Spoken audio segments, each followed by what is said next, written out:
கிறிஸ்தியேசுக்குள்ளாக மிகவும் அன்புடன் அழைக்கப்பட்ட அன்பு சகோதர சகோதரிகளே,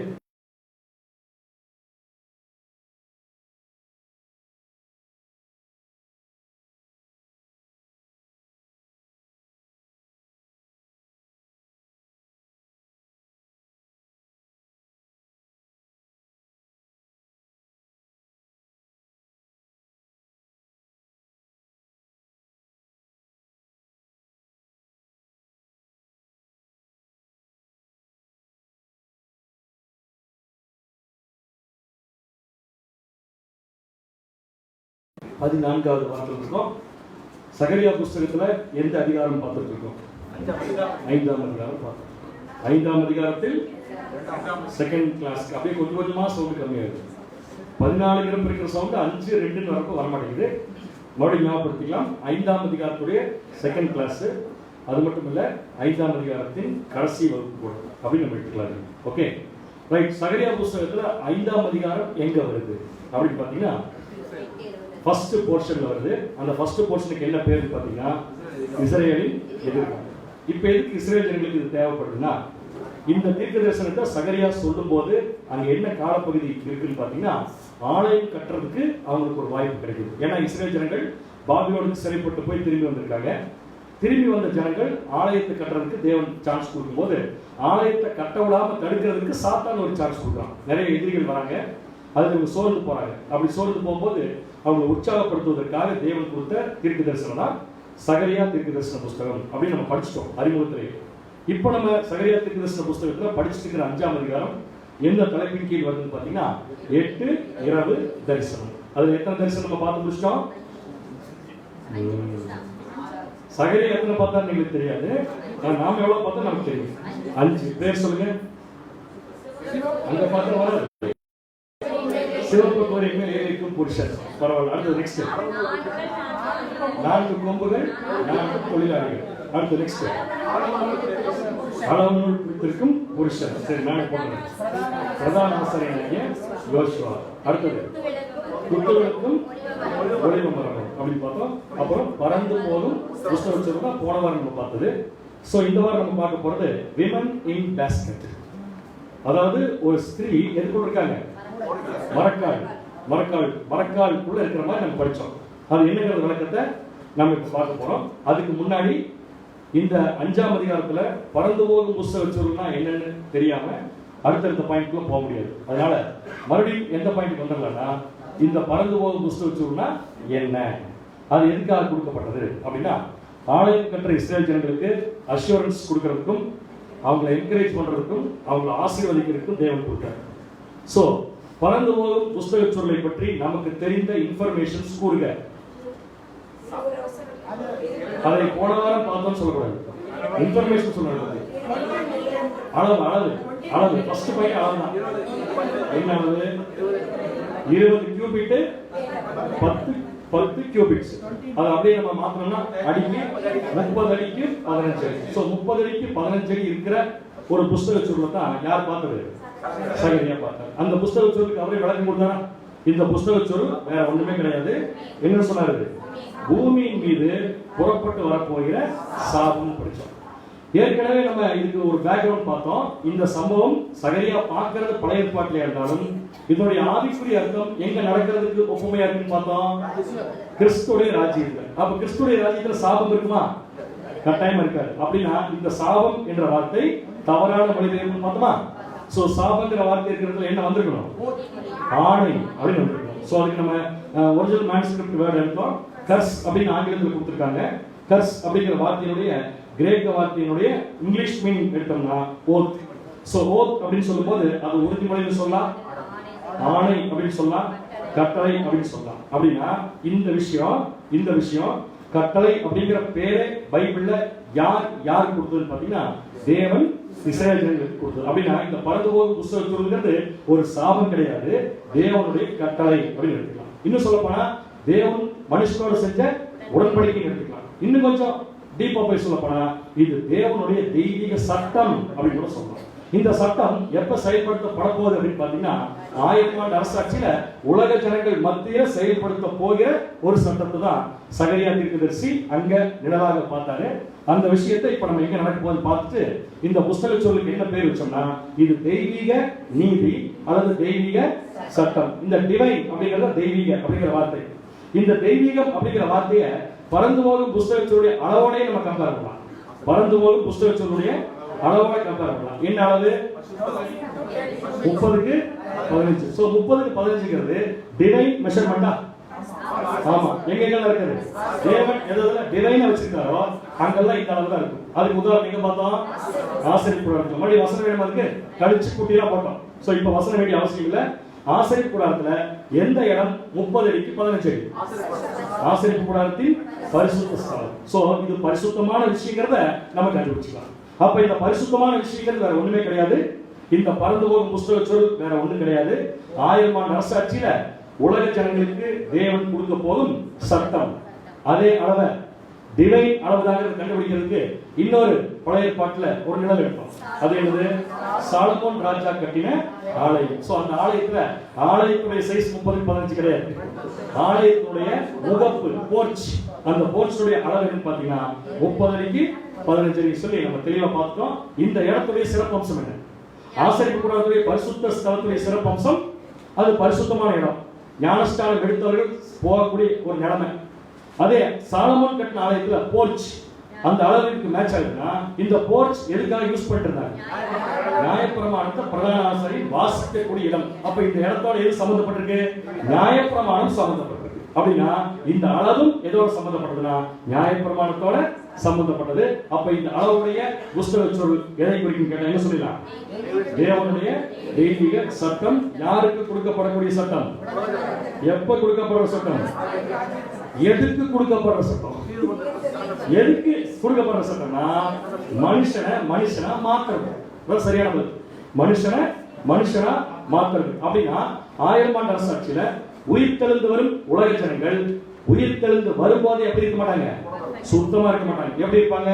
கொஞ்சம் பேர் திருடனா இருப்பாங்க, கொஞ்சம் பேர் பொய்யான இருக்கிறவங்களா இருப்பாங்க. கரெக்டா சொல்றது? சோ அதை நம்ம படிச்சோம். வாசிக்கலாம். சகரியா 5ஆம் அதிகாரம் 3ஆம் வசனம். மறுபடியும் சகரியா 5ஆம் அதிகாரம் 3ஆம் வசனம். அப்பொழுது அவர் இது பூமியின் மீதெங்கும் புறப்பட்டு போகிற சாபம். சாபம் சொல்லலாமா? வேற ஏதாவது சொல்லலாமா? கட்டளை, தெய்வீக சட்டம் அப்படின்னு சொல்லலாம். அடுத்தது எந்த திருடனும் அதில் ஒரு புறத்தில் இருக்கிறதன்படி அழிக்கப்பட்டு போவான். சோ திருடன் அழிக்கிறதுக்கா திருட்டு அழிக்கிறதுக்கா? திருட்டு அழிக்கிறது தான் சரியான பதில். அப்ப திருடனை திருட விடாம செய்யறதா சட்டம். அடுத்தது நெக்ஸ்ட்.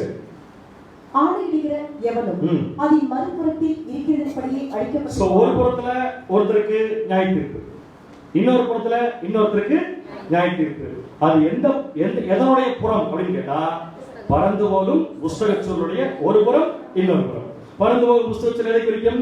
தேவனுடைய லா, சட்டம். சட்டம் எத்தனையா? மோசே எழுதினாரு கற்பனைகள்ல 2. 5 இந்த பக்கம் 5 இந்த பக்கம். படிச்சோம் இல்லையா? 5ல ஒரு எக்ஸாம்பிள் எடுத்திருக்காரு, ஒன்னு திருடர். 5வது இந்த பக்கம் இருக்க இன்னொரு சாப்டர் எடுத்திருக்காரு, பொய்யானை. இந்த ரெண்டையும் கம்பேர் பண்ணி ஒட்டுமொத்த சட்டம் இதாங்கிறத இப்ப சகரியாவுக்கு தேவன் காமிச்சிட்டாரு. இப்ப சகரியா யார் காமிச்சிட்டாரு? நமக்கு காமிச்சிட்டாரு. அப்படின்னா திருடனும் பொய்யானை இருக்கிறவனும் 1000 ஆண்டு அரசாட்சியில இருப்பாங்களா இருக்க மாட்டாங்களா? இருப்பாங்க. என்ன ஆவாங்க? அழிக்கப்படுவார்கள். வாசிக்கலாம் 4ஆம் வசனம். அதிலே சகரியா 5ஆம் அதிகாரம் 4ஆம் வசனம். அது திருடன் வீட்டிலும். இப்ப பாருங்க, திருடன் கிட்ட வந்துச்சு முதல்ல. இப்ப எங்க வந்துருச்சு? திருடனுடைய வீடு. அப்ப திருடனுக்கு என்ன இருக்குங்க? வீடு இருக்கு. திருடனுக்கு என்ன இருக்கு? பதில் வர மாட்டேங்குது. திருடனுக்கு என்ன இருக்கு? வீடு இருக்கு. அடுத்து என் நாமத்தை கொண்டு பொய்யானை இடுகிறவன் வீட்டிலும் வந்து. அப்ப பொய்யானை இடுகிறவனுக்கு என்ன இருக்காமா? யார் கட்டின வீடா இருக்குதா? அவங்களே கட்டின வீடு. சரியான பதில். சோ அவங்களே வீடு கட்டி வச்சிருக்காங்க. இப்ப அந்த வீட்டுக்குள்ள என்ன வந்துச்சாமா? அந்த வீட்டுக்குள்ள என்ன வந்துச்சாமா? இப்ப क्वेश्चन நல்லா கவனிங்க. புஸ்தகச்சோர் வீட்டுக்குள்ள வந்துருச்சு. புஸ்தகச்சோர் வீட்டுக்குள்ள வந்தப்ப திருடனும் பொய்யானை இடுகிறவனும் உள்ள இருந்தாங்களா? கேள்வி திருப்பி கேட்குமா? புஸ்தகச்சோர் வீட்டுக்குள்ள வந்தப்ப திருடனும் பொய்யானை இடுகிறவனும் வீட்டுக்குள்ள இருந்தாங்களா? அப்படின்னா முதல்ல திருடனையும் பொய்யானை இடுகிறவனும் என்ன பண்ணியாச்சு? சரி பண்ணியாச்சு. இப்ப வீடு என்ன அப்படியே? அந்த வீட்டை இடிக்கணும். கரெக்டா? பாசிங். அடுத்தது அவரவன் வீட்டின் நடுவிலே தங்கி. எங்க தங்கி? நடுவுல தங்கினா எல்லாத்தையும் கரெக்டா அடிக்க முடியும். தங்கி அதன் மரங்களோடும் அதன் கல்லுகளோடும் கூட நிர்மூலமாக்கும்படிக்கு நிர்மூலமாக்குறது என்ன? அழிக்கிறது. அழிக்கும்படிக்கு அதை புறப்பட்டு போக எதை புறப்பட்டு போக பண்ணுவேன்? பறந்து போக புஸ்தக சொல்லை புறப்பட்டு போக பண்ணுவேன் என்று சேனைகளின் கர்த்தர் சொல்கிறார். சோ 1000 ஆண்டு அரசாட்சியில உலக ஜனங்கள்ல 2 குற்றத்தை உடைய மாதிரி எடுத்திருக்காரு. சோ ஒரு குற்றம் திருடன், ஒரு குற்றம் இன்னொரு குற்றம் பொய்யானி. 2 பேருமே என்ன பண்ணப்படுவாங்களாமா? அழிக்கப்பட்டு போவான், அழிக்கப்பட்டு போவான். இது கரெக்டான மொழிபெயர்ப்பா? அழிக்கப்பட்டு போவான். 1000 ஆண்டு அரசாட்சியில அழிக்கிறதா தேவனுடைய சித்தமா? கிடையாது. என்ன வார்த்தை பார்த்ததுக்கு ஒரிஜினல் மேனுஸ்கிரிப்ட் போய் வார்த்தை கண்டுபிடிச்சோம். சுத்தமாக்கப்படுவான் என்பதுதான் சரியானது. அப்படின்னா திருடன் திருட்டுத்தனத்திலிருந்து சுத்தமாக்கப்படுவான். பொய்யானை இடுகிறவன் பொய்யானை இடுகிறதுல என்ன பண்ணுவான்? சுத்தமாக்கப்படுவான். இவங்க 2 பேரும் சுத்தமானதுக்கு அப்புறம் இவங்க வீடு வேற பேலன்ஸ் ஆகுது.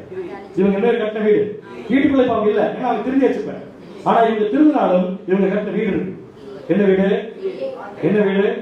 அவங்க வீடு. அவங்க வீடு திருட வீடு, பொய்யானை இடுகிறவனுடைய வீடு. 2 என்ன மாமா? 2 என்ன மாமா? நிர்மூலமாக சொல்லி போட்டிருக்காரு. அப்ப நிர்மூலமாக என்ன அர்த்தம்? வீட்டை அழிக்க போறாரு. யார் வீட்டை? திருடன் இருக்கானப்ப இல்ல, அவன் சரியாயிட்டான்.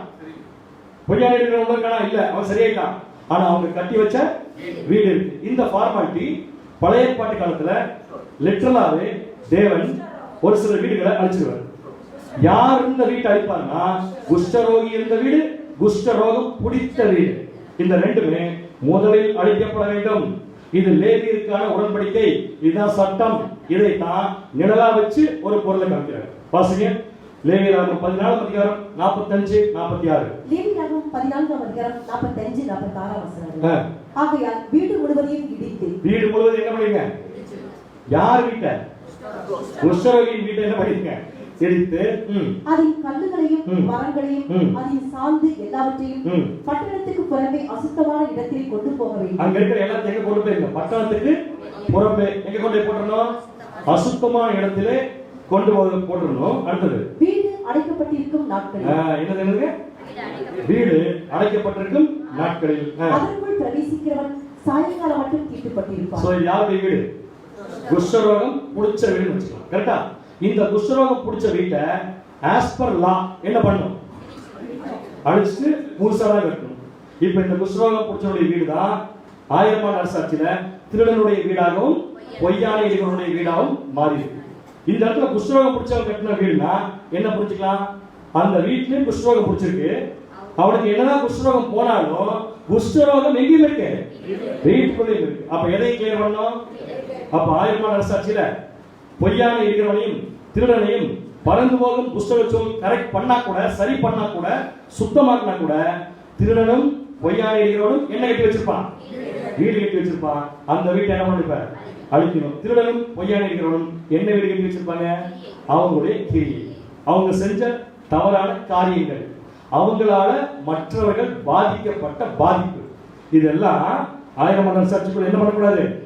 இருக்கக்கூடாதுன்னா இப்ப இந்த ஒர்க்ஸ் ஆஃப் மென் பாவம் அப்படிங்கிற விஷயத்தை தேவன் முற்றிலுமா என்ன பண்ண போறாராமா? நிர்மூலமாக்க போறார் சொல்லி நம்ம புரிஞ்சுக்கிட்டோம். சோ இதுதான் operation of divine law in millennial age. தமிழ்ல சொல்ல போனா அரசாட்சியில தெய்வீக சட்டம் பண்ண போற வேலையை இப்ப சகரியா பார்த்திருக்காரு. எந்த வடிவில பார்த்திருக்காரு பாத்தீங்கன்னா, பறந்து போகும் புஸ்தக சொல். சோ உலக ஜனங்கள்ல எத்தனை சாம்பிள் எடுத்திருக்காரு? 2 சாம்பிள். என்ன சாம்பிள்? திருடனோட 2 பேரும் அழிக்கப்படுவார்களா, சுத்தமாக்கப்படுவார்களா? எதன் மூலம்? புஸ்தக சொல். புஸ்தக சொல் ஈக்குவல் என்ன? சட்டம். சட்டம் ஈக்குவல் என்ன? கற்பலகை. என்ன கேட்டா எத்தனை கற்பலகை? 2. சோ கற்பலகைக்கு 2 பக்கம் இருக்கா? இருக்கா? எப்படி இருக்கு? 5 இருக்கா? 5 இருக்கா? ஒரு புறத்துல என்ன எழுதிருக்கு? ஒரு பக்கத்துல என்ன எழுதிருக்கு பாத்தீங்கன்னா, எந்த திருடனும் திருடக்கூடாது எழுதிருக்கு. இன்னொரு பக்கம் என்ன எழுதிருக்கு பாத்தீங்கன்னா, அதான் 8வது கட்டளை. இன்னொரு பக்கத்துல என்ன எழுதிருக்கீங்கன்னா, யாரும் பொய்யானை இடக்கூடாதுன்னு இருக்கு. அது 3வது விஷயம். சோ ஒரு பக்கத்துல பொய்யானை இடாத, இன்னொரு பக்கத்துல திருடாத. இந்த வசனத்தின்படி, இந்த சட்டத்தின்படி திருடனும் பொய்யானை இடுகிறவனும் என்ன பண்ணப்படுவார்கள்? சுத்தமாக்கப்படுவார்கள். அப்படிங்கிறதா சரியான விஷயம். இது வரைக்கும் நம்ம படிச்சதெல்லாம் புதுசு கிடையாது. இவ்வளவு நேரம் நம்ம படிச்சதுமே புதுசு கிடையாது. சில பேருக்கு புதுசா தோணிருக்குமே, தோணுது, பரவாயில்ல. சோ இப்போ நம்ம பார்க்க போறது இந்த வார்த்தையுடைய சப்ஜெக்ட். வாசிக்கலாம். சகரியா 5ஆம் அதிகாரம் 5, 6, 7, 8. முதல்ல இதுக்கு என்ன விளக்குங்கிறத பார்த்துட்டு வசனம் படிக்கலாமா? வசனம் படிச்சுட்டு நீங்களே விளக்க சொல்றீங்களா?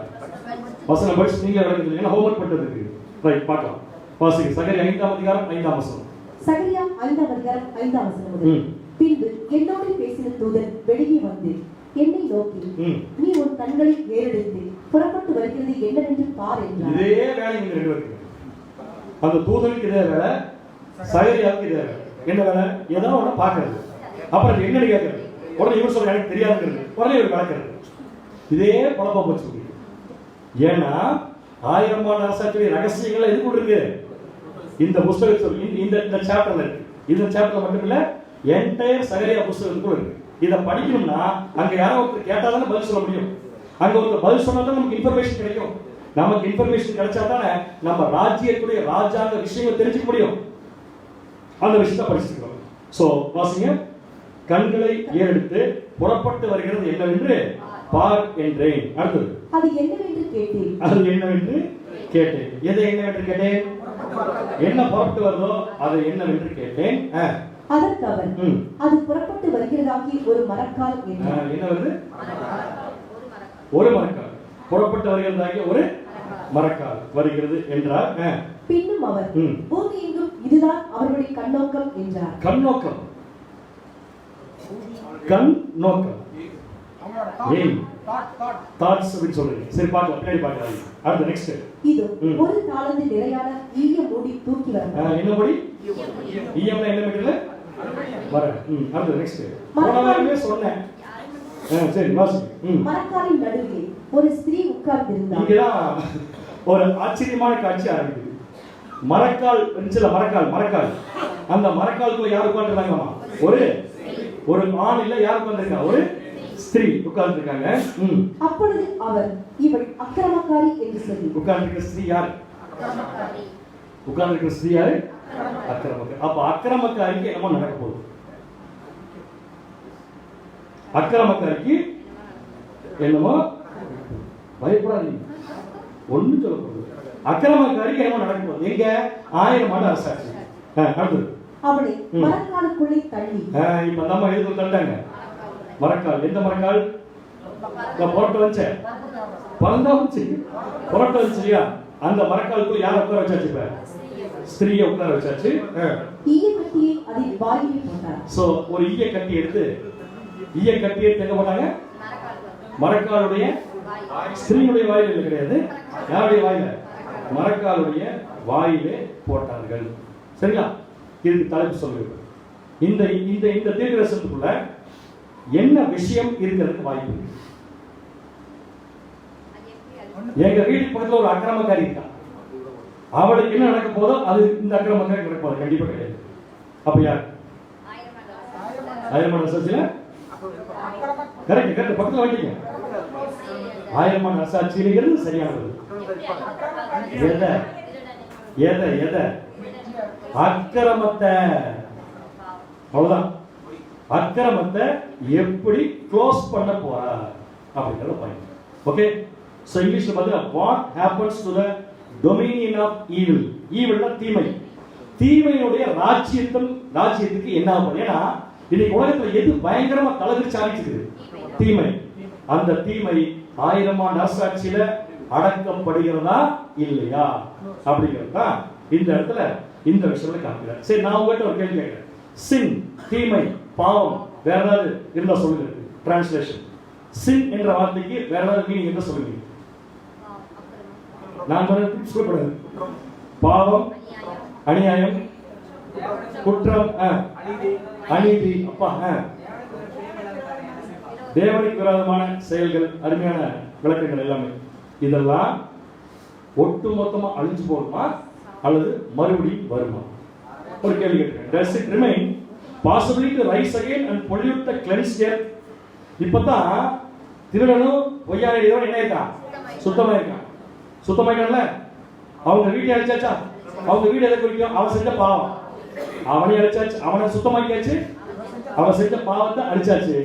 திருப்பி அவன் செஞ்ச பாவம் 1000 ஆண்டு அரசாட்சியில வருமா?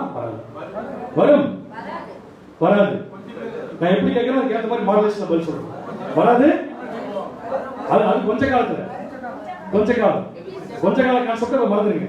திருப்பியும் தீமை பழையபடி வருமா? கட்டாயமா வரும். அதை புரிஞ்சுக்கிறதுக்கு தான் இந்த விஷனை அவருக்கு காமிக்கிறார். என்ன காமிக்கிறார் சொல்லுங்க. உங்களுக்கு தெரிஞ்ச இன்ஃபர்மேஷன்லாம் ஒரு மரக்கால் வந்துச்சு. அந்த மரக்காலுக்குள்ள யாருக்கு வந்திருந்தா? ஸ்திரீ சொல்லக்கூடாது, அக்கிரமக்காரிக்கு வந்திருந்தா சொல்லுங்க. யாருக்கு வந்திருந்தா? அக்கிரமக்காரிக்கு வந்திருந்தா. அடுத்தது ஒரு ஈய முடி என்ன பண்ணுச்சு? கொண்டு வர எதுக்கு கொண்டு வரப்படுச்சு? அந்த அம்மா உள்ள போட்டு மூடுவது. சோ முதல்ல இந்த அம்மா உட்கார்ந்து இருக்கிறது கண்டுபிடிச்சிடலாம். அதுக்கு இன்ஃபர்மேஷன் பைபிள் என்ன சொல்லுதுன்னா, அது ஒரு மரக்கால். மரக்கால் என்ன அர்த்தம்? மரக்கால் என்ன அர்த்தம்? ஆங்கிலத்தில் பாத்தீங்கன்னா எப்பா அப்படின்னு கொடுத்துருக்காங்க. என்னப்பா? எப்பா. எப்பான்னா என்ன அர்த்தம்? ஒரு அளவு. எப்பான்னு என்ன அர்த்தம்? ஒரு அளவு. அவ்வளவுதான் மீனிங். அதுக்கு ஒரு அளவெல்லாம் கிடையாது. தெரியுது எப்படி பாக்குறீங்க? அது ஒரு அளவு. இவ்வளவுதான் அளவுன்னு எனக்கு சொல்லப்படுது. சொல்லிருக்காங்க. சரி, அளவுக்கு ஒரு உதாரணம் சொல்லுங்க. அளவு ஏதோ ஒரு அளவு சொல்லுங்க. அடியா? ஃபீட்டுக்கு என்ன? இந்த ஃபீட் வந்துச்சா? சரி, நான் விட்டுறலாம். லிட்டருக்கு என்ன? ஒரு அளவு. லிட்டருக்கு என்ன? ஒரு அளவு. அவ்வளவுதான். அதுக்கு ஒரு அளவு இருக்கா? லிட்டருக்கு ஒரு அளவு இருக்கா? கிடையாது. 15 லிட்டர்னு சொன்னா ஒரு அளவு. அப்ப லிட்டருங்கிறது ஒரு வார்த்தை. அதே மாதிரி இந்த அம்மாவை எதுல தூக்கி போட்டிருக்காங்க பைபிள் சொல்றா? மரக்கால், ஒரு அளவு. அது எவ்வளவு பெரிய சைஸ்ன்னு இந்த இடத்துல என்ன பண்ணப்படல, சொல்லப்படவில்லை.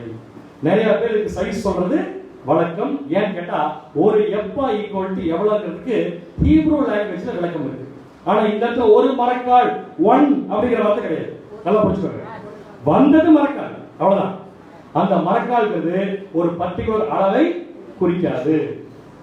ஆனால் ஹீப்ரூ அளவுல பாத்தீங்கன்னா ஒரு சில விளக்கங்கள் கொடுத்திருக்காங்க. இதெல்லாம் பாத்தீங்கன்னா ஹீப்ரூ அளவு இந்த ஸ்லைட் படிக்க பாத்துக்கமா? ஆசிரியர் பாத்துக்கோம். இந்த இடத்துல பாத்தீங்கன்னா எப்பான்னு கொடுத்து ஒரு அளவு கொடுத்திருக்காங்க. நான் மார்க் பண்ணிருக்கேன் இல்லையா? இந்த இடத்துல எப்பான்னு கொடுத்து ஒரு மார்க்கிங் கொடுத்திருக்காங்க. அந்த எப்பாவுக்கு எவ்வளவு அளவு கொடுத்திருக்காங்கன்னா 22 லிட்டர் கொடுத்திருக்காங்க. சோ எப்பாங்கிறது இந்த இடத்துல பைபிள் இல்ல, ஒரு தியரட்டிக்கலான ஒரு பிக்சர்ல ஒரு கணக்குல என்ன விளக்கம் கொடுக்குறாங்க பாத்தீங்கன்னா 22 லிட்டர். இப்போ உங்களுக்கு என்ன சந்தேகம் வருது? 22 லிட்டர் இருக்கிற பாத்திரம் நம்ம பாத்துக்கலாம்? பாத்துறீங்க? நம்ம ஹால் யாருமே நீங்க தண்ணி குடிச்சது இல்ல. பாத்தீங்களா? பாத்துறியா? பாத்துக்கிறீங்க. ஒரு கேன். அந்த கேன் எவ்வளவு அளவு? 20. இங்க இருக்கா? இருக்கு. அதுக்குள்ள ஸ்திரீயை உட்கார வைக்க முடியுமா? முடியும் சொன்னது யாருக்கு? அவர்களுக்கு இன்னைக்கு டெஸ்ட். குழந்தைய கூட உட்கார வைக்க முடியாது. புரியுதவர்களுக்கு? அப்ப கட்டாயமா இது பாசிபிளே இல்ல. ஒருவேளை அந்த ஸ்திரீ அமுக்கி உட்கார வைக்கலாமா?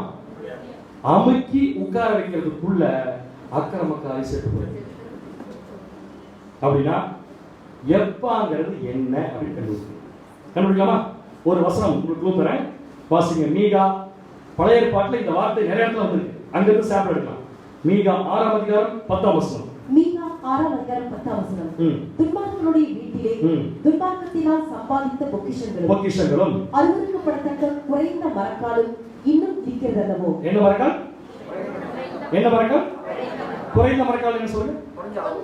கொஞ்சம் அளவு. சரியான பதில் தான். அப்ப மரக்கால்ங்கிறது ஒரு ஷேப்பையோ அல்லது ஒரு பர்டிகுலர் அளவை என்ன பண்ணாது, குறிக்காது. ஆஸ் பர் பைபிள் குறைந்த அளவுனா கம்மியா இருக்குன்னு அர்த்தம். அவ்வளவுதான், முடிஞ்சது.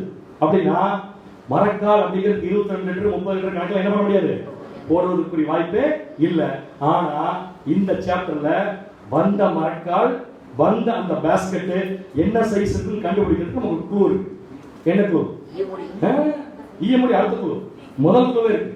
என்ன க்ளூனா, ஒரு ஸ்திரீய உள்ள உட்கார வைக்கிற அளவு. ரைட்டா? ஒரு ஸ்திரீய உள்ள உட்கார வைக்கிறதுக்கு எவ்வளவு பெரிய ட்ரம் வேணும். ட்ரம் மாத்திட்டேன், ட்ரம் மாத்திட்டேன். சரியான பதில். பிரதர் கண்டுபிடிச்சார். நிறைய அடிவாங்கி போட்டு. சோ இந்த இடத்துல நீங்க 6:10 போட்டிருக்கிற இந்த மரக்கால் அப்படிங்கிறது குறைந்த மரக்கால் போட்டிருக்கிற அர்த்தம். மரக்கால் என்பது ஒரு பர்டிகுலர் அளவை குறிக்காது. ஏன்னா அது குறைந்த மரக்கால் வந்திருக்கு. இந்த குறைந்த மரக்கால்ங்கிற வார்த்தைக்கு என்ன கொடுத்திருக்காங்க? இங்கிலீஷ்ல மெஷர் கொடுத்திருக்காங்க. இந்த மெஷர்ங்கிற வார்த்தைக்கு என்ன மீனிங் கொடுத்திருக்காங்கன்னு பாத்தீங்கன்னா எப்பா. அப்ப எப்பாங்கிற வார்த்தை என்ன என்று மொழிபெயர்க்கலாம்? மெஷர், ஒரு அளவுகோல், அளவு அப்படி கூட மொழிபெயர்க்கலாம். இந்த இடத்துல என்ன அளவுன்னு பாத்தீங்கன்னா a measure in general. பால் வாங்க போறோம். பால் எப்படி வாங்குவோம்? லிட்டர்ல. கடைக்காரர் போய் லிட்டர் பால் கொடுங்க என்ன சொல்லுவாரு? கடைக்காரர் லிட்டர் பால் கொடுங்க என்ன சொல்லுவாரு? புடிச்சிட்டு போறீங்க. அப்ப என்ன கேட்கணும்? எது அர்த்தமாகும்? எவ்வளவு லிட்டர் வேணும் கேட்கணும். அப்ப எப்பாங்கிறது எவ்வளவு அளவு இல்ல, எப்பாங்கிறது லிட்டர் அவ்வளவுதான். எவ்வளவு அளவுங்கிறது யார் தீர்மானிச்சுக்கணும்? நம்ம தான் தீர்மானிச்சுக்கணும். சோ எப்பா என்பது ஒரு அளவு, எப்பா என்பது ஒரு அளவு, மரக்கால் என்பது ஒரு அளவு. இன்னும் 2 வசனத்துக்கு மக்கள் வாசிங்க. உபாகமம் 29:11. உபாகமம் 29:14 சரி. உன் வீட்டில் பெரிதும் சிறிதுமான பலவித படிகளையும் வைத்திருக்க வேண்டாம். என்ன படி? வசனம் படிக்கும் போது என்ன செய்ய வேண்டும்? உன் வீட்டில் உபாகமம் 29:14-15 வசனங்கள். உன் வீட்டில் பெரிதும் சிறிதுமான பலவித படிகளையும் வைத்திருக்க வேண்டாம். இந்த படிங்கிற வார்த்தை இல்லையா, அதுக்கு எப்பதான் கொடுத்துருக்காங்க? அதுக்கு எப்பதான்? அது ஒரு அளவு. படிக்கிற ஒரு அளவு, அவ்வளவுதான். அது எப்பதான்? அப்ப இந்த பக்கம் வசனம் வந்திருக்கல. நீதிமொழிகள் 20:10. நீதிமொழிகள் 20:10 வசனம். வெவ்வேறான நிறைக்கல்லும் வெவ்வேறான மரக்கால். என்ன மரக்கால்? அப்ப மரக்கால்ங்கிற ஒரு அளவா? மரக்கால்ங்கிற அளவுனா வெவ்வேறுலாம் வராது, குறைவானது வராது. இந்த வார்த்தைக்கும் எபிரேய பாஷையில என்ன கொடுத்திருக்காங்க? ஹீப்ரு பாஷையில என்ன கொடுத்திருக்காங்க பாத்தீங்கன்னா எப்பா. அப்ப எப்பாங்கிறது எதை குறிக்கும்? ஒரு அளவு, ஒரு அளவு. அப்படின்னா இப்ப சொல்லுங்க, இந்த ஒரு அளவு எந்த அளவா இருந்திருக்கிறதுக்கு வாய்ப்பு? என்ன சைஸ் இருந்திருக்கு வாய்ப்பு? இந்த அம்மா உட்கார வச்ச அந்த மரக்கால் என்ன சைஸ் இருந்திருக்கு வாய்ப்பு இருக்கு? ஒரு மரக்கால் என்ன சைஸ் இருக்கிறதுக்கு வாய்ப்பு இருக்குன்னு சொல்லி பாத்தீங்கன்னா ஒரு ஸ்திரீ உள்ள உட்கார வைக்கிற அளவு, ஒரு ஸ்திரீய உள்ள உட்கார வைக்கிற அளவு. எல்லாருக்கும் இமேஜினேஷன் எப்படி நம்ம போயிருக்கோம்? நான் உட்கார ட்ரம் எவ்வளவு பெருசு இருக்கும்? நான் உட்கார என்னை கொண்டு உட்கார வச்சா அந்த ட்ரம் எவ்வளவு பெருசு? என்னை கொண்டு உட்கார வச்சா அந்த ட்ரம் இருக்காது. கரெக்ட். சோ இது எவ்வளவு அளவு இருக்குன்னு சொல்லி சொல்றாங்கன்னா ஒரு கணக்கான்னு பாத்தீங்கன்னா ஹோமர், ஒரு ஹோமர் அப்படிங்கிறது. ஒரு ஹோமர் அப்படிங்கிறது என்ன? எப்பான்னு இவங்க சொல்லியிருக்கிறத விட 10 மடங்கு பெருசு. அப்படின்னா எவ்வளவு லிட்டர் இருக்கிறது வாய்ப்பு இருக்குன்னா 220 லிட்டர். சரி, 220 லிட்டர் இருக்கிற ஒரு ட்ரம் நீங்க பாத்துருக்கீங்களா? எங்க பாத்துருக்கீங்க? ஓ, அந்த ப்ளூ கலர் ட்ரம் இருக்கு இல்லையா, அதோட அளவு எவ்வளவுதான்? 220 வராது, ஒரு 175 வரும். சரி, 200 வரும். சரி, எதுக்கு சண்டை நமக்கு? அப்படின்னா அவ்வளோ பெரிய மரக்காலத்தை யார் பார்த்துருக்காங்க? சகரியா பார்த்துருக்காரு. என்ன விளக்கம் கொடுக்குறாங்கன்னா அந்த அளவு எவ்வளவு பெருசா இருக்கு வாய்ப்புனா 2 feet across, 5 feet height. 5 அடி ஹைட், 2 அடி அகலம். அப்ப 2 அடி அகலம் இருக்கிற ஒரு ட்ரம் கரெக்டா வரும்போது சொல்றாமா? அந்த ட்ரம்க்கு 2 அடி அகலம், அகலம் 2 அடி வச்சுக்கலாம். 2 அடி வச்சுக்கலாம். சோ 2 அடி இருக்கிற ஒரு ட்ரம்முக்குள்ள ஒரு மூடி போடணும்னா அந்த மூடி எவ்வளவு பெருசா இருக்கு? கண்டிப்பா டயமீட்டர் 2 அடி. கரெக்ட். எத்தனை அடி இருக்குன்னா 2. அப்படின்னா இந்த அம்மா யாரு? அக்கிரமக்காரி. சோ அக்கிரமக்காரிய உள்ள உட்கார வச்சுட்டு அப்படியே விட்டாங்களா அல்லது அடைச்சாங்களா? என்ன போட்டு அடைச்சாங்க?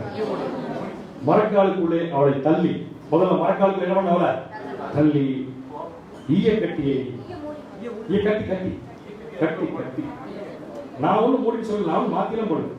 ஈய கட்டியை எதன் வாயில்?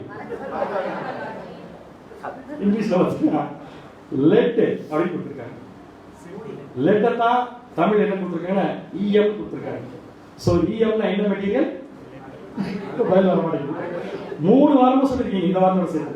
இஎம்னா அலுமினியம். இஎம்னா அலுமினியமா? இஎம் என்னதுங்களா? லெட். லெட்டும் அலுமினியம் ஒண்ணா இல்ல. லெட்ங்கிறது ஆங்கில வார்த்தை, அலுமினியம்ங்கிறது தமிழ் வார்த்தை. அலுமினியம் தமிழ் வார்த்தை, அலுமினியம் தான். நோ, அலுமினியம் தமிழ் வார்த்தை அலுமினியம் தான். லெட்டுக்கு ஆங்கில வார்த்தைக்கு தமிழ் அர்த்தம் என்ன? துத்தநாகம் சொல்லலாமா? பிபி பிபி பிபினா அது பிபி அவ்வளவுதான். அதுக்கு என்ன சொல்றாங்க? இந்த பிபி H2O அதனுடைய கெமிக்கல் நேம் சொல்லலாமா? பிபி. இந்த பிபிங்கிறது என்னன்னு கொஞ்சம் படிக்கிற மாதிரி இருக்கு. விக்கிபீடியால இருந்து. Lead is a chemical element with the symbol Pb and atomic number 82. அணு number 82. It is a heavy metal. என்ன மெட்டல்? heavy metal. அலுமினியம் என்ன மெட்டல்? Light metal. அலுமினியத்துக்கும் லெட்டுக்கும் வித்தியாசம் பாருங்க. அலுமினியம் டென்சிட்டினா அடர்த்தி எவ்வளவு பாத்தீங்கன்னா 2.7 grams per centimeter cube. Lead ஓடது 11.34 gram per centimeter cube. அலுமினியத்தோட லெட் எவ்வளவு மடங்கு வெயிட்? 5 மடங்கு. கணக்கு ஈஸியா போடுறது எத்தனை மடங்கு வச்சுக்கலாம்? 5 மடங்கு. 5 மடங்கு அலுமினியத்தோட வெயிட் அதிகமா இருக்கிற ஒரு மெட்டீரியல் வச்சு தான் அந்த மரக்காலை என்ன பண்ணிருக்காங்க? மூடி இருக்காங்க. மரக்காலை மூடின அந்த மூடியினுடைய டயாமீட்டர் எவ்வளவு பெருசா இருக்கிறது வாய்ப்பு இருக்கு? எத்தனை அடி? 2 அடி வச்சுக்கலாம். 2 அடி. சோ 2 அடி இருக்கிற ஒரு மூடி, அலுமினியத்தோட 5 மடங்கு வெயிட் இருக்கிற ஒரு மூடி, திக்னஸ் எவ்வளவு இருக்கும்? ஒரு மூடி மூடணும்னா ஷீட்டா இருந்தா மூட முடியாது. திக்னஸ் இருக்கும்ல? திக்னஸ் எவ்வளவு இருக்கும்? 3 இன்ச். 3 இன்ச்னா ஒரு 75 mm. ரொம்ப கம்மியா இருக்கும். சரி, காலையில யூஸ் பண்ணுங்க. எவ்வளவு வேணா வச்சுக்கோங்க. எவ்வளவு வச்சாலும் இப்ப 3 இன்ச் திக்னஸ்ல அலுமினியத்தோட 5 மடங்கு வெயிட் உள்ள ஒரு பொருள் 2 அடி டயாமீட்டர் இருக்கிறத கையில தூக்க முடியுமா? கரெக்டாக தூக்க முடியாது. அப்படின்னா என்ன வச்சு மூடி இருக்காங்க? ஒரு பெரிய ஹீப்ரூ வெயிட் ஸ்டோன், ஒரு பெரிய கல் எடுத்து என்ன பண்ணிருக்காங்க? மூடி இருக்காங்க. அதனுடைய அளவு எவ்வளவு இருக்கு பாத்தீங்கன்னா 70 to 80 kgs. நமக்கு என்ன வச்சு மூடிருக்காங்க படிச்சிருந்தோம் ஒரு நாள். அலுமினியம் பித்தளை இதெல்லாம். சோ கரெக்டான அளவு என்னன்னு சொல்லி பாத்தீங்கன்னா 70 to 80 kg. இப்போ எதுக்கு பாரு இவ்வளவு தூரம் இத போய் டெஸ்ட் பண்றீங்க அப்படின்னு கேட்கலாம் நீங்க. 70 கிலோ எடையுள்ள ஒரு மூடியை போட்டு மூடியாச்சுன்னா அந்த அக்கிரமக்காரிக்கு உள்ள அதால என்ன பண்ண முடியாது அப்படின்னா தேவன் இப்ப என்ன சொல்ல விரும்புறாரு நமக்கு? அதாவது புஸ்தக சுருள் மூலம் தள்ளப்பட்ட பாவம். ஏன்னா புஸ்தக சுருள் பாவிய சுத்தமாக்குச்சு. அந்த பாவியிலிருந்து தள்ளப்பட்ட பாவத்தை 1000 ஆண்டு சர்ச்சுக்குள்ள தேவன் எப்படி அடைக்கிறார்னா வெளியவே வர முடியாத அளவுக்கு அடைக்கிறார். அப்ப மரக்காலுக்குள் உட்கார்ந்து இருக்கும் ஸ்திரீ யார்? பாவம். அந்த ஸ்திரீ தானே பாவம். அந்த ஸ்திரீயா யார் தான்? மனுஷன் செஞ்ச பாவம். ரைட். அந்த பாவத்தை தேவன் என்ன போட்டு மூடுறார்? திரும்பி பழையபடி ஆரம்பிச்சாரு. சோ மிகப்பெரிய வெயிட்டான ஒரு பொருளை வச்சு மூடுறாருன்னு என்னன்னா, ஒரு தடவை இந்த பாவத்தை அவர் அழிச்சிட்டாருன்னா மறுபடியும் இந்த பாவம் கிறிஸ்துடைய ராஜ்யத்திலும் தேவனுடைய ராஜ்யத்திலும் சுதந்திரிக்காது. இதுல ஏற்கனவே படிச்சோமா? வெளிப்படுத்தின விசேஷம் 21ஆம் அதிகாரம் 27ஆம் வசனம். வெளிப்படுத்தல் 21ஆம் அதிகாரம் 27ஆம் வசனம். தீட்டுள்ளதும் அருவருப்பையும் பொய்யையும் நடப்பிக்கிறதும் ஆகிய ஒன்றும் அதில் பிரவேசிப்பதில்லை.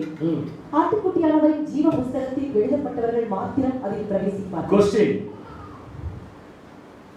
கொஸ்டின். தீட்டுள்ளதும் அருவருப்பும் பொய்யும் அதில் பிரவேசிப்பதில்லை. எதில்? அப்ப எங்க போகுதுன்னா எல்லாத்தையும் தேவன் போட்டு என்ன பண்ணிடுவாரு? க்ளோஸ் பண்ணிடுவார். அங்கேயே நம்ம கொடுத்துருக்கோம் nothing against kingdom loss.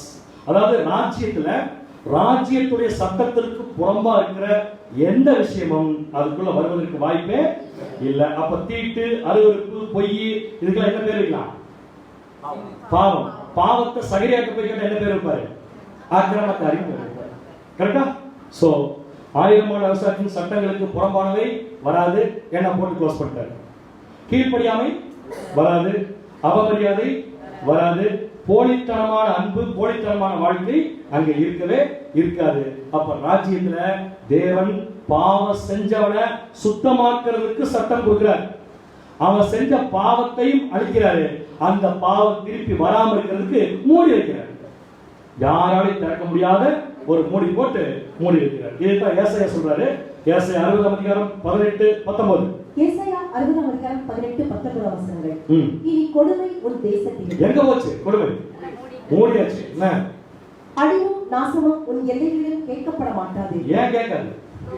Close பண்ணியாச்சு எல்லாத்தையும். அடுத்தது உன் மதில்களை ரட்சிப்பென்றும் உன் வாசல்களை துதி என்றும் சொல்லுவாய். இனி சூரியன் உனக்கு பகலிலே வெளிச்சமாய் இராமலும் சந்திரன் தன் வெளிச்சத்தால் உனக்கு பிரகாசியாமலும் கர்த்தரே உனக்கு நித்திய வெளிச்சமும் உன் தேவனே உனக்கு மகிமையுமாய் இருப்பார். ரெவலேஷன் வசனத்தோட இந்த வசனத்தை சம்பந்தப்படுத்துங்க. 19 வசனம் மட்டும் ரெவலேஷனோட லிங்க் பண்ண முடியுமா? வெளிப்படுத்தல் விசேஷத்தோட புதிய எருசலேமோட நகரத்திற்கு வெளிச்சம் கொடுக்க சூரியனும் சந்திரனும் தேவை. ஏன்? தேவனே அதற்கு வெளிச்சம். ஏன்னா இனிமேல் இந்த ராஜ்யத்திற்குள்ள எந்த விதமான அக்கிரமும் திரும்பி வரவே. அப்படின்னா இந்த மரக்காலுக்குள் போட்ட ஸ்திரீ யாரு? அக்கிரமம். அக்கிரமம் போட்டு மூடின மூடி எப்படிப்பட்ட மூடி? வெயிட்டான மூடி. ஏன் வெயிட்டான மூடி போட்டாரு? திரும்பி வரவே கூடாது. கரெக்டா? இந்த மூடியை பத்தி சகரியா தூதன் கேட்டப்ப தூதன் என்ன சொன்னார்னா, பின்னும் அவர் பூமி எங்கும் இதுதான். எதுதான்? இதுதான் மரக்கால். மரக்கால் மரக்கால் தான் அவர்களுடைய கர்ணம். இப்ப கொஸ்டின் கேட்குமா? உள்ள போட்ட அக்கிரமக்காரி யாரு தெரிஞ்சிச்சா? யாரு? பாவம். யார் பாவம்? அக்கிரமக்காரி பாவமா? இல்ல, அக்கிரமக்காரியே ஒரு பாவம் தான். அடுத்தது போட்டு வச்சிருக்கிற மூடி திருப்பி ஓபன் பண்ண முடியாத மூடி. கொஸ்டின், இந்த கூடை யாருக்கு? இதை யோசிக்க முக்கியம்.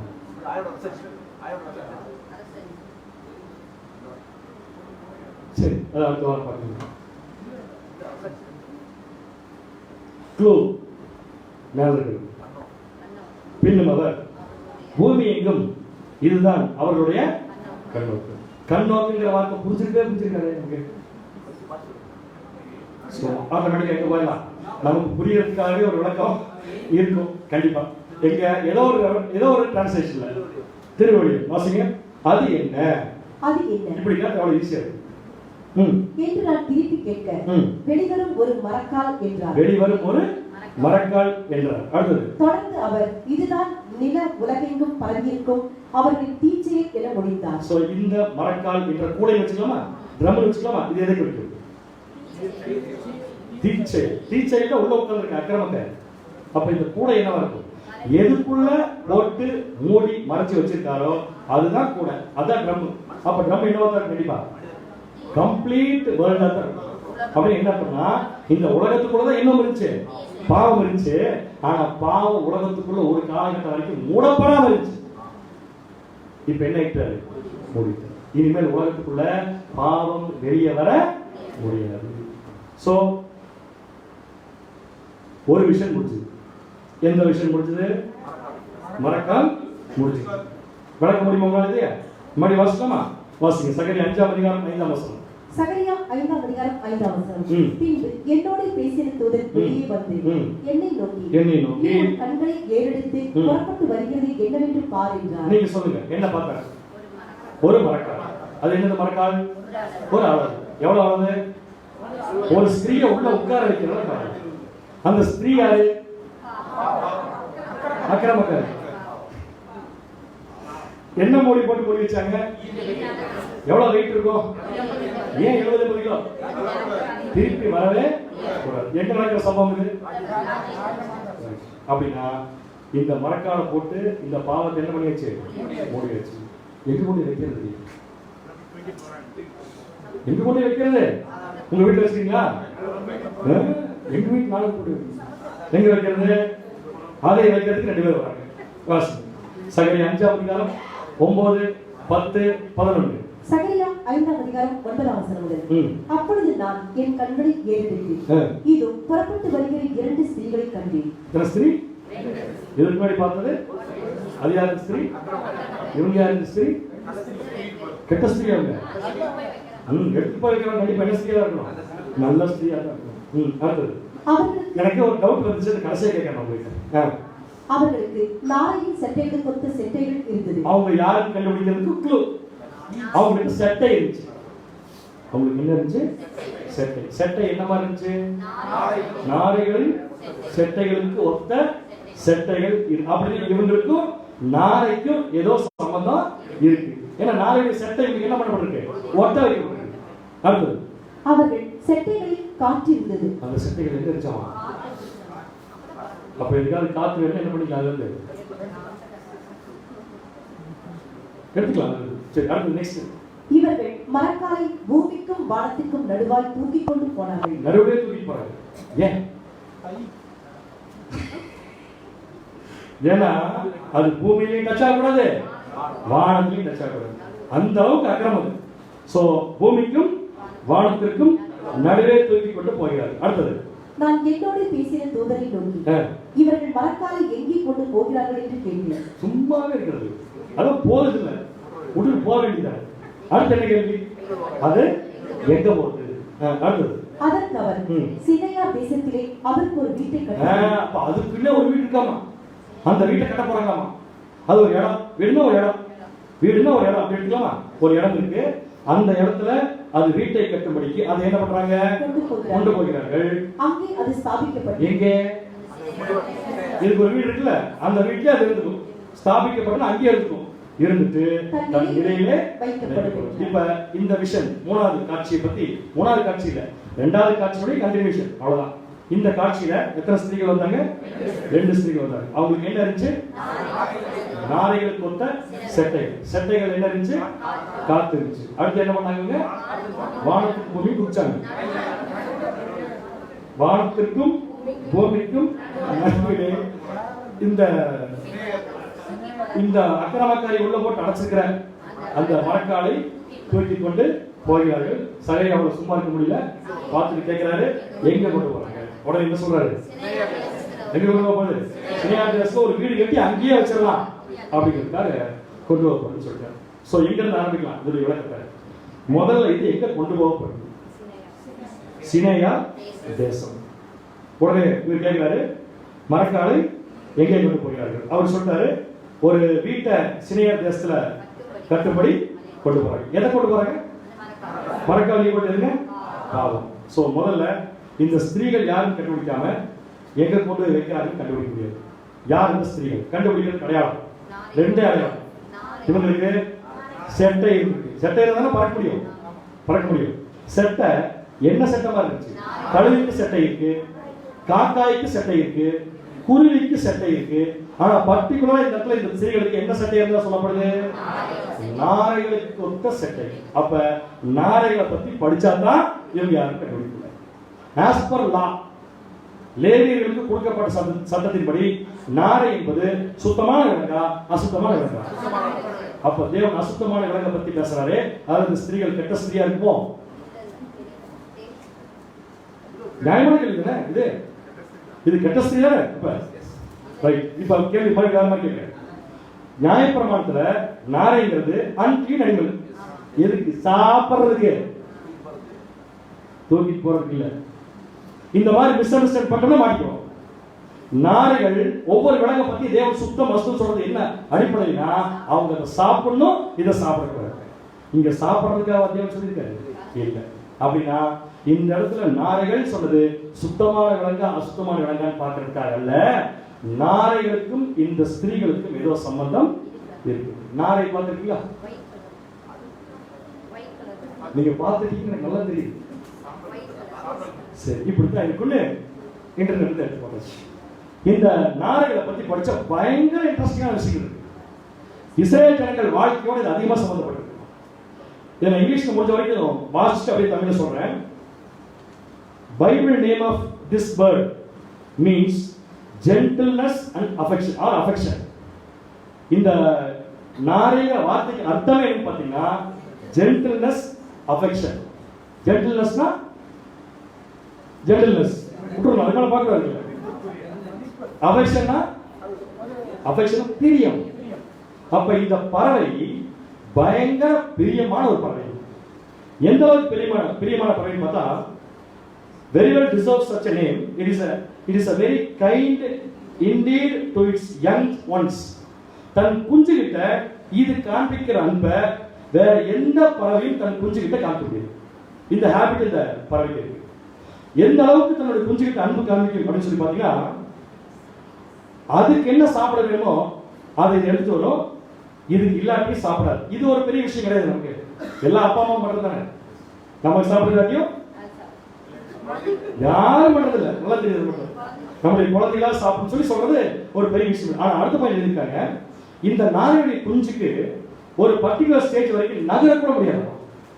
அது செட்டை எடுத்துலாம் விரிச்சல பறக்காது. அப்ப கண்டிப்பா இந்த பேரண்ட்ஸ் நாரையோட தான் அது இருந்தாலும் திடீர்னு இது கூட எங்க கட்டணும், வீட்டு மேலதான்.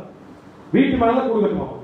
அந்த மாதிரி வீட்டு மேல கூடு கட்டிட்டு சொல்லி யாராவது நெருப்பு வச்சு கொட்டிட்டாங்கன்னா இந்த நாரை செத்து போயிடும், தப்பிச்சு போகாது. ஏன்? ஏன்னா குஞ்சுக்கு என்ன தெரியாது, பறக்க தெரியாது. இது குஞ்சை தூக்கிட்டு போகவும் தெரியாது. குஞ்சு செத்து போயிடும் தெரிஞ்சுட்டு இதுவும் சேர்ந்து செத்து போயிடும். இது இஸ்ரேல் ஜனங்கள் விரும்பி வளர்த்துவாங்களாம் இந்த பறவை. தங்கள் வீட்டுக்குள்ள துரத்த மாட்டாங்களாம். ஏன்னு கேட்டா, அந்த வீட்டுக்குள்ள இருக்கிற ஒரு பையன் அந்த தாய் அல்லது ஒரு தகப்பன் தன்னுடைய நாரை குஞ்சுக்கு செய்யற அந்த அஃபெக்ஷனை இந்த குழந்தைகள் பார்த்து அதன் மூலமா என்ன பண்ணணும்னு நினைப்பாங்களாமா, இந்த குழந்தைகள் அஃபெக்ஷனை கத்துக்கணும் அப்படின்னு சொல்லி நினைப்பாங்க. அந்த அளவுக்கு இந்த பறவை மேல எல்லா இடத்துலயுமே பார்த்தீங்கன்னா நம்ம சர்ச் பண்ணி பார்த்த வரைக்கும் ஒரு நல்ல சர்டிஃபிகேட் இருக்கு. இப்போ இந்த பறவை நீங்க எது கல்யாணமா சொல்லுவீங்க? இதோட கேரக்டர் படிச்சிட்டோம். எது கல்யாணமா சொல்லணும்? அன்பு, வேற ஏதாவது? தியாகம், அப்புறம் கேர், அப்புறம் கரெக்ட் சொல்லுங்க. அவ்வளவுதான். இரக்கம் சொல்லலாம். அன்பு, இரக்கம், இந்த ரெண்டு பாயிண்ட் மட்டும் எடுத்துக்கிறேன். எடுத்துட்டு இதை கூடு. இந்த பறவைக்கு என்ன பேர் பார்த்தீங்கன்னா இங்கிலீஷ்ல ஸ்டார்க்ஸா, STORKS ப்ரொனவுன்ஸ் பண்ணுங்க. இந்த வார்த்தை எபிரேய வார்த்தையான கிரேக்க வார்த்தையான ஸ்டார்கோஸ் அப்படிங்கிற வார்த்தையில இந்த பறவைக்கு ஸ்டார்க்ஸ் அப்படின்னு பேர் வச்சாங்க.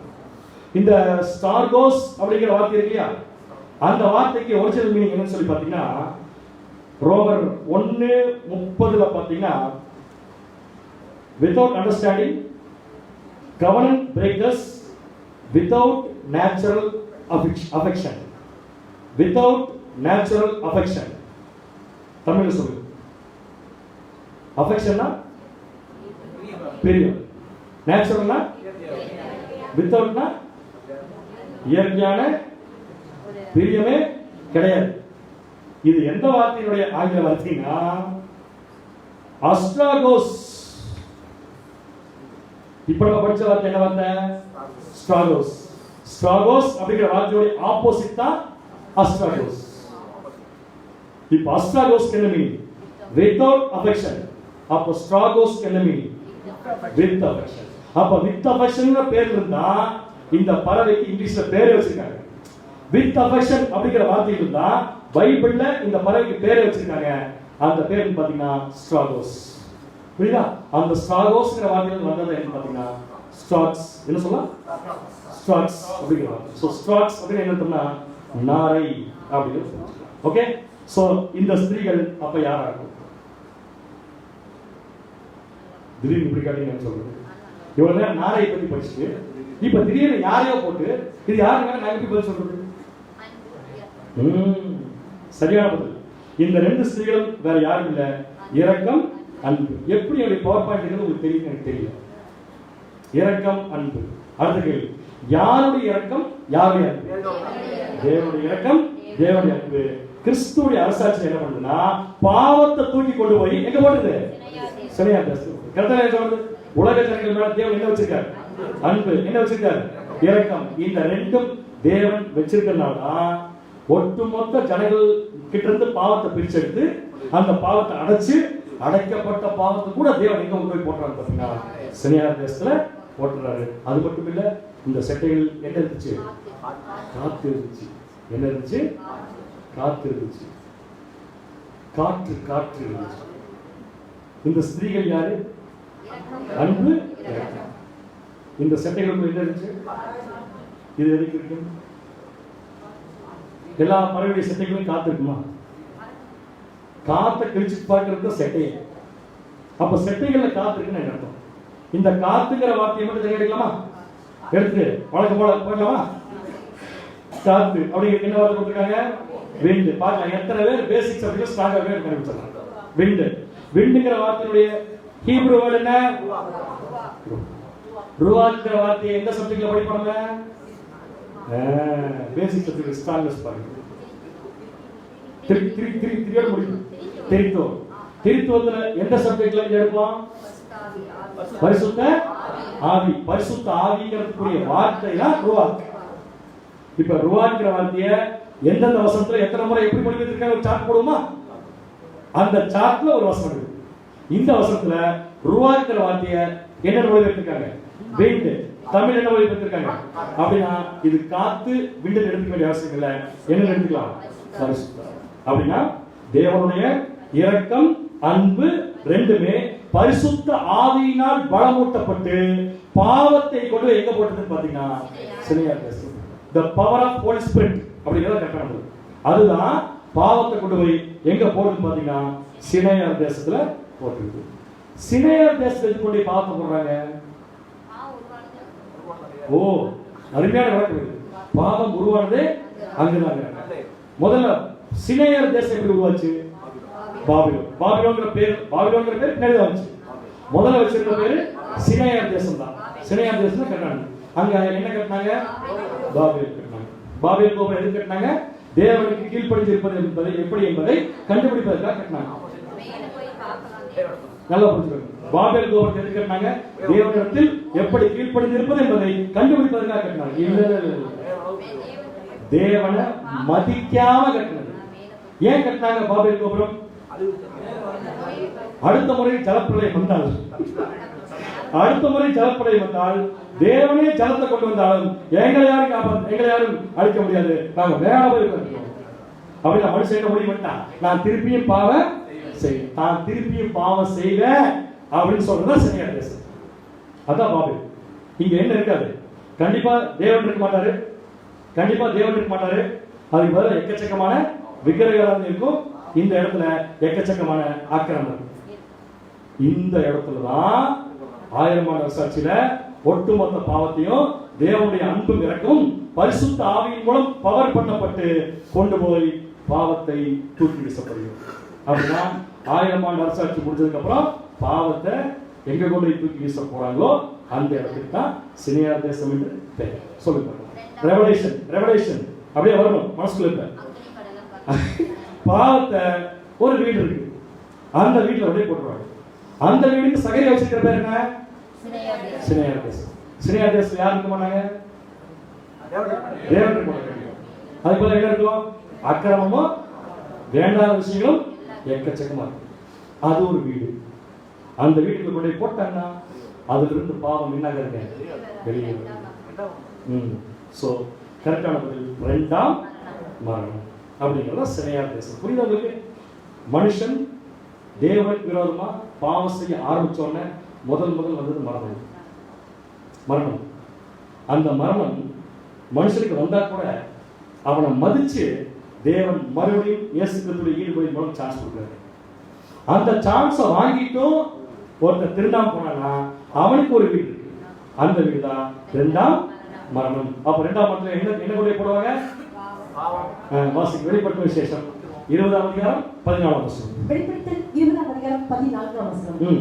அப்பொழுது மரணமும் பாதாளமும் அக்கினி கடலிலே தள்ளப்பட்டன. அக்கினி கடலிலே எது? மரணமும் பாதாளமும் அக்கினி கடலிலே தள்ளப்பட்டன. இது எத்தனாவது மரணம்? 2ஆம் மரணம். சோ இதெல்லாம் நம்ம விளக்க பார்த்தோம். அக்கினியும் கந்தகமான கடல்ங்கிறது ஒரு கடல் நிறைய நெருப்பு வச்சுட்டு தேவன் பண்ண போறதில்ல. அக்கினிங்கிறது ஒரு அழிவு.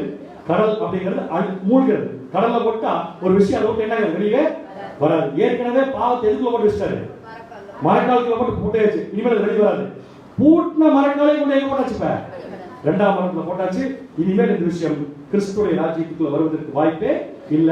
சோ சினையார் தேசங்கள் என்ன எடுத்துக்கலாம்னா 2ஆம் மரணம். அப்படின்னா இனிமேல் ராஜ்யத்துல யார் யாரெல்லாம் இருப்பாங்க? கரெக்ட். யாரும் சொல்றீங்க? இருப்பாங்க. யார் இருப்பாங்க? ரெவலேஷன் வைஸ் சொல்லுங்க, வெளிப்படுத்தின விசேஷம் வைஸ் சொல்லுங்க. ஜீவ புஸ்தகத்தில் பேரெழுதப்பட்டிருக்கிறவர்கள் மாத்திரம் அப்ப யார் இருக்க மாட்டாங்க? அருமையான பதில். வாசிங்க. 21:15 வெளிப்படுத்தின விசேஷம் 21:15. வெளிப்படுத்தல் 21ஆம் அதிகாரம் 15ஆம் வசனம். நாய்களும் யார் இருக்க மாட்டாங்க? இதெல்லாம் விளக்க மாத்திர தனியா இப்ப மடி பார்க்க முடியாது. நாய்களும் சூனியக்காரரும் விபச்சாரக்காரரும் கொலைபாதகரும் விக்கிரக ஆராதனைக்காரரும் பொய்யை விரும்பி அதன்படி செய்கிற யாவரும் எதை விரும்பி? பொய்யை விரும்பி அதன்படி செய்கிற யாவரும் புறம்பே இருப்பார்கள். ஏன்னா அவங்க எதுக்குள்ள போட்டாச்சு? மரக்காலத்துல போட்டு மூடி வச்சு மூடியோட போட்டாச்சுங்க. 2ஆம் வசனத்துல போட்டாச்சு. அடுத்தது 21:27 வசனம். தீட்டுள்ளதும் அருவருப்பையும் பொய்யையும் நடப்பிக்கிறதும் ஆகிய ஒன்றும் அதில் என்ன போறதில்லை, பிரவேசிக்க போவதில்லை. ஆட்டுக்குட்டியானவரின் ஜீவ புஸ்தகத்தில் எழுதப்பட்டவர்கள் மாத்திரம் அதில் பிரவேசிப்பார்கள். மாத்திரம் அதில் என்ன பண்ணுவாங்க? பிரவேசிப்பாங்க. இந்த நாய்கள் யாரு?